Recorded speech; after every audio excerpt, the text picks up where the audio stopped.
Hello, my name is Azure Robinson. I'm one of the team members at WikiTree. Today, on our 30-day countdown to the WikiTree Symposium, we're chatting with Symposium keynote speaker Thomas MacEntee. The WikiTree Symposium is a free 3-day genealogy conference running from November 1st through the 3rd. Registration is now open. It isn't required to attend, but it does enter you for a chance to win door prizes. Welcome, Thomas. I'm so excited you're going to be presenting again this year at the symposium. Thank you. And it's brand new. I think, again, this is the debut. I think I did that last year, and this is a debut. It's something I've done for years, and so I'm really excited. So can you share a little bit about where you're from, where you work, and what your current focus is? Sure. Well, right now I live in Chicago, Illinois, in the U.S. I've lived here since 2004. Prior to that, I lived almost 18 years in San Francisco, California. I ran away at age 23, and, you sell everything you have, and, you're like a hippie and everything. Went to school at George Washington University from 1980 to 84. I was there when Reagan was shot my freshman year. Oh, my goodness. And it's interesting living 3 blocks from the White House and when that happens. But I was born in New York, in upstate New York, called the Catskills. Some people know it as the Borscht Belt, where the Jewish resorts were during the 50s and 60s. And I got the heck out of there at age 17. But I'm firmly rooted in terms of genealogy in New York. In fact, I was one of the first ones to go west. I find it hard to believe. But I can go back to 1645 in Schenectady, New York, with Johannes Putman. And then I also have French Huguenot ancestors in Ulster County. The Huguenots were French Protestants that were thrown out of France in 1675. And in fact, my 9th great-grandfather is Hugo Freer, and his stone house is still standing, built in 1699. So it freaks me out every time I go back home to New York. But I've been doing genealogy 47 years. I know that's hard to believe, but I started at age 14. It was January of 1977. And why I remember it is the miniseries Roots was on television in the United States. And I was watching it with my great-grandparents who helped raise me. They were both born in the 1890s in New York. So after each episode, we turned the TV set off and talk about my family history, and it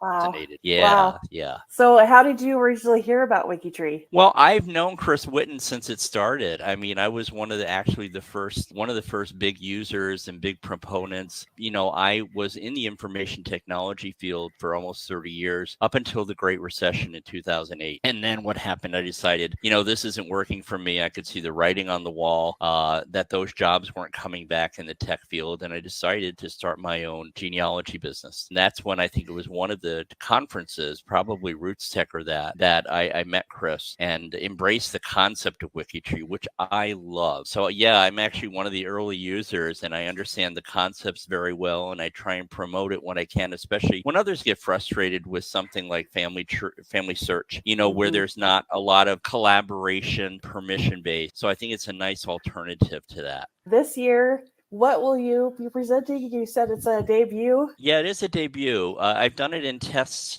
for some societies. It's for me, I try to come up with some big blockbuster webinar for the year. And this year, 2024, it's AI and genealogy. But in 2025, it's creating an ancestor sketch. And that's the title. Now, this is the premise. You know how as genealogists, we always say, yeah, once I finish my research, I'm going to write that family history book. And I hear the laughter in the background. It's not going to happen, folks. I'm sorry. So I'm really, as I turned into my 60s, I'm thinking, what am I doing after 47 years of genealogy? Am I leaving a legacy? So I have this theory. What if I were to write for each of my ancestors, my parents, my my grandparents, and going up? What if I were to write a 5 to 10 page sketch? And it would include like a family tree picture of the family tree with them, facts, social history, like how they lived, what prices were and everything, photos, and put that together between 5 and 10 pages. You know what? You get 8 or 16 of those, you string them together, and darn it, you have got a book,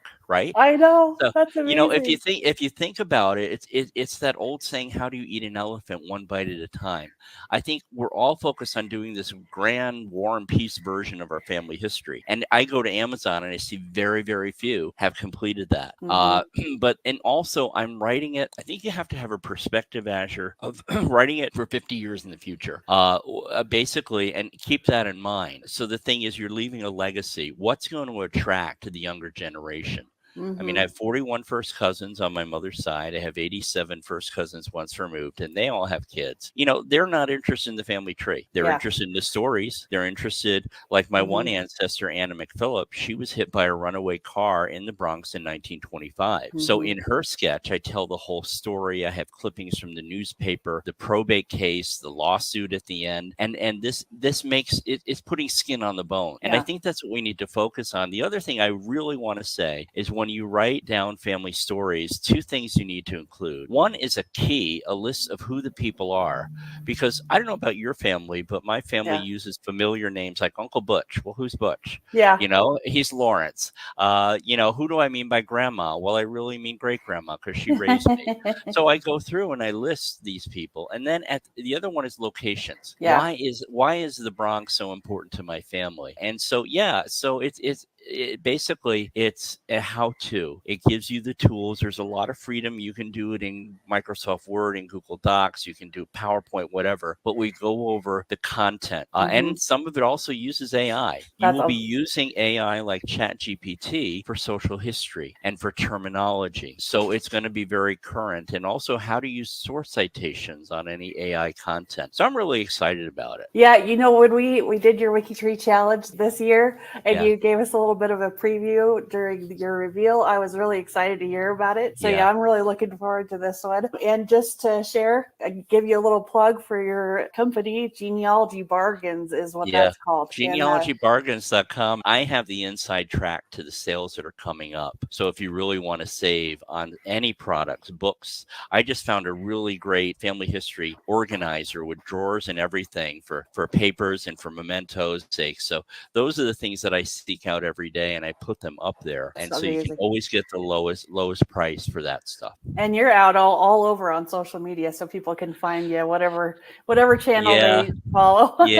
Yeah, I am. I'm on Facebook and Threads and Pinterest. My family says I need a Pintervention because I've got like 99 boards, and I love Pinterest and Instagram and everything out there. That's the whole idea. Is I'm trying to reach the younger generation. I think we need to be there. If your research is going to carry on beyond you, you know, it doesn't mean you need to be dancing on TikTok, but you know, you should be sharing things, catching the interests of the younger generation. Yeah. Well, and just to share too that you're actually, like I mentioned earlier, you're a keynote speaker. You're kicking off WikiTree Week. Thank you so much for chatting with me, Thomas. All right. Thank you, Asher. I appreciate it. To learn more about this year's symposium, follow the link to the symposium help page in the description of this video. We'll see you around. Bye.